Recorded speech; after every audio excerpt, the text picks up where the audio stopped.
Bom, primeiramente, bom dia.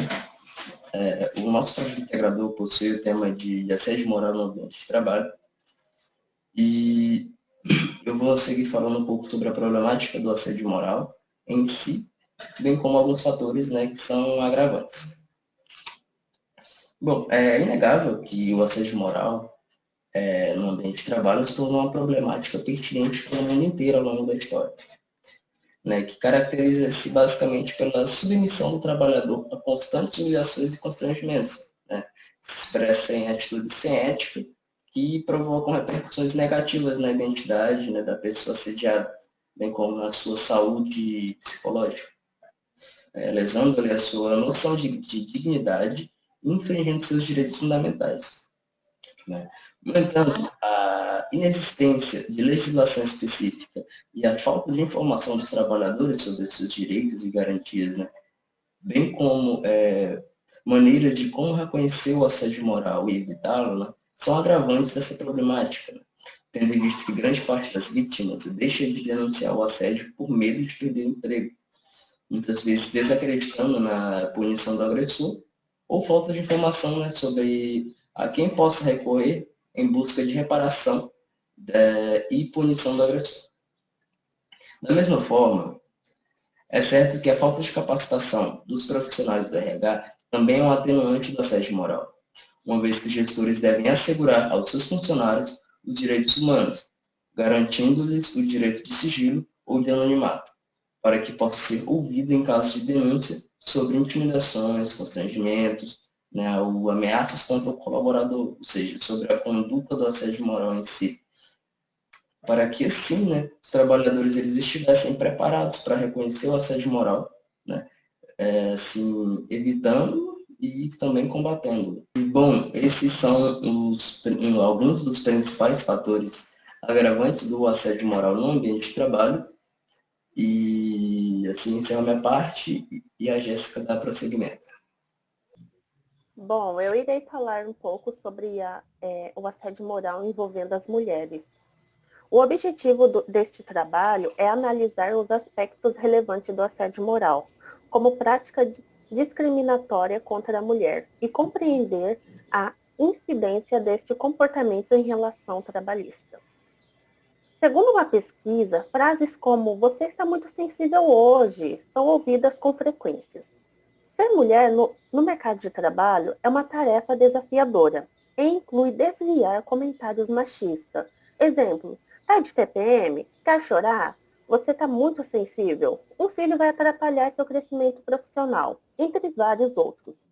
Para o lado feminino, os obstáculos começam bem antes, ainda durante o processo seletivo. Ao serem entrevistadas, 39% afirmam que são impactadas com alguns questionamentos, como: com quem vai deixar seu filho enquanto trabalha? Em relação aos homens, esse número é apenas de 18%, como se fosse apenas o dever da mulher cuidar dos filhos.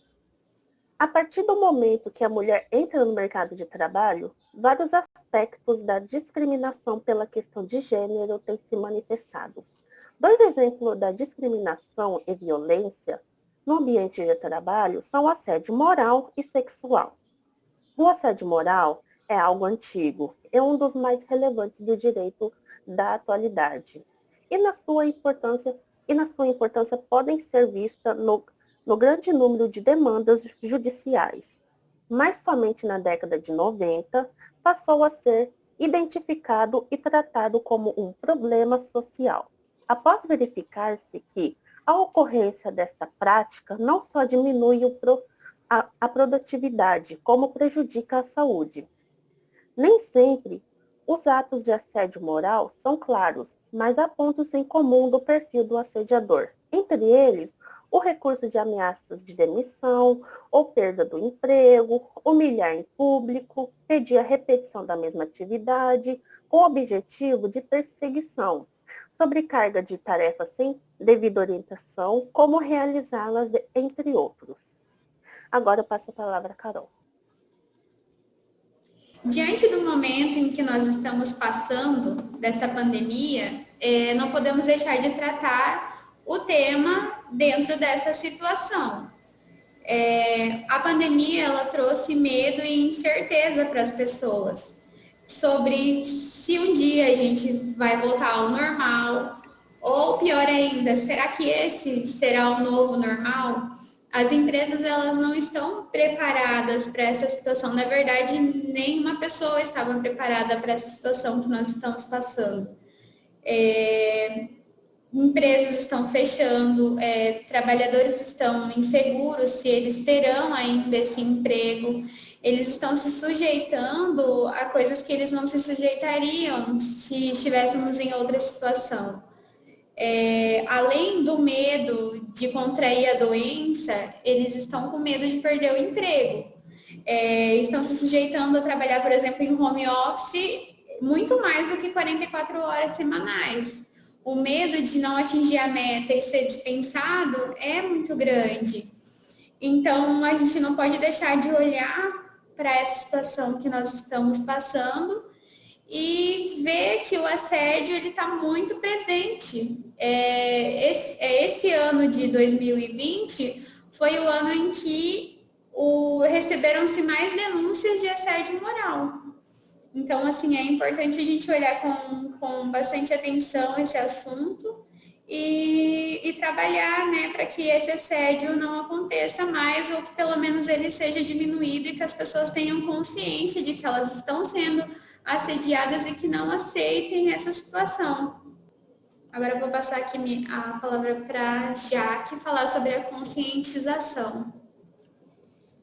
Diante de toda essa problemática da falta de informação, tanto dos trabalhadores e dos próprios empresários, vimos que há uma necessidade de conscientizar esse público.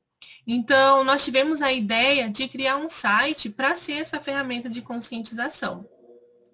Nós desenvolvemos um site chamado Info7 e postamos nele todas as informações necessárias para que o assédio moral possa ser compreendido. Então, nele há informações explicando o que é o assédio moral, comentando o assédio moral no ambiente de trabalho, mostrando que o número de mulheres que sofrem essa prática vem aumentando, informando também o que a vítima deve fazer. Então, todas essas informações que nós postamos é visando informar o público. No nosso ponto de vista, achamos que um diferencial chave seria desenvolver um site prático e simples. Então, nós decidimos criar sem funcionalidades, ou seja, sem muitos botões, sem muitos redirecionamentos, para ficar o mais prático e simples o possível. E optamos por esse método de conscientização, porque além de informar as pessoas que não conhecem sobre o assunto, esse método também vai relembrar quem já conhece. Então, agora eu vou passar a palavra para o Rafael. Eu vou falar sobre um pouco do site e a monetização dele, né? A gente escolheu criar o site, como a Jaque disse antes, porque é uma forma fácil de acesso para todos, né? Hoje em dia todo mundo procura trabalho, para pesquisar trabalho, ou problemas, alguma coisa assim, na internet, né? E por esse e entre outros motivos, a gente decidiu criar o site. Mas o nosso pensamento é expandir esse site, né, no sentido jurídico, né? Para que as pessoas possam entrar e saber um pouco mais sobre os assuntos jurídicos e um pouco mais sobre seus direitos, né?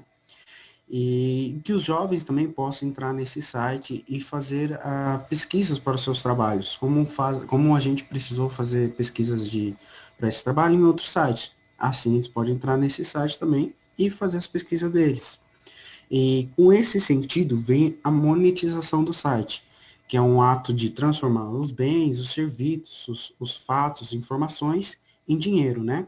Isso é uma excelente forma de ganhar dinheiro, que seria através de visualização e acesso, ou através das propagandas também, que seriam quando você vai ver algum vídeo no YouTube e entra aquele AD. Isso é uma forma também de ganhar dinheiro. E é isso.